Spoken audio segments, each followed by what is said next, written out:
Thank you. I propose that Council suspend bylaw 20001 and revert to the predecessor bylaw 12800 with a mature neighborhood overlay so that important context is respected. I agree 110% with my colleague here. Great anniversary gift to put this back in place. This will allow Council to rebuild a solid plan for mature development, involve communities meaningfully, and plan densification in a manner that respects the goal of increased affordability as well as the unique characteristics of our communities and the views of those that reside in them. Councillor Cartmell has acknowledged that Council is, quote, missing the mark on infill, that the strategy has moved faster than the infrastructure, faster than planning, faster than public trust, and that he has recognized we need to pause, reflect, and fix what's broken before we approve more of the same. The proposal to amend the bylaw will allow 6 units instead of 8 mid-block, while a very slight move in the right direction is of little to no consequence. The height and size of the dwelling and all the problems those remain. 3 stories, lot line to lot line, is too much. The city has failed to meaningfully consult with us, the community. The city's not even adhering to its own published guideline for the developers, entitled Evolving Infill Good Neighbor Guide. In it, it states, and I suggest you all read it, if people have the information they need, are involved over time, and feel like they can influence or impact some of the change, they are more likely to support what is happening. That is your document. On June 3rd, Councillor Jan stated that the city does not want to permit buildings now that we would be embarrassed about 10 years from now. We don't have to wait 10 years. Tell us which one of the 3-story shoebox monster buildings that have already devastated many families and communities, which one are we most proud of? Larry Beasley, a highly qualified Canadian expert in urban planning, he emphasizes, and he's not against densification, he's a very objective expert.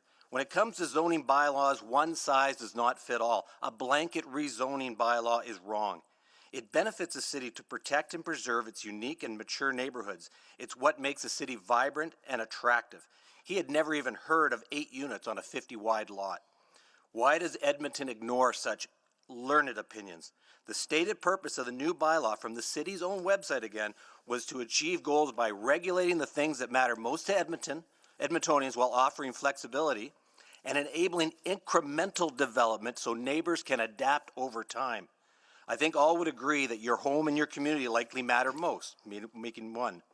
But with the current bylaw, there is really no regulation, no incremental development, and our neighborhoods are not adapting. They are suffering. The destruction we see every day when we look out our window or drive down the street is causing us severe emotions. We are sad, we are anxious, stressed, and at times angry, and you don't seem to care. No, as Mayor Soe said, contrary to what you suggested, we are not weaponizing information. Point of order, Mr. Chair. I've got it, guys. I've got it, right? I've got it. We'll start your time again. This is the second warning. We cannot have outbursts in this assembly. No applauding, no clapping, no yelling, no vocal responses. Those are the rules. The other place you can observe this is on YouTube, at home. So if it happens again, we're going to have to clear some people out. And I'm sure that's not what you want, so please exert some self-control. No more applause, please. I don't want to have to do this. Please continue. Thank you, sir.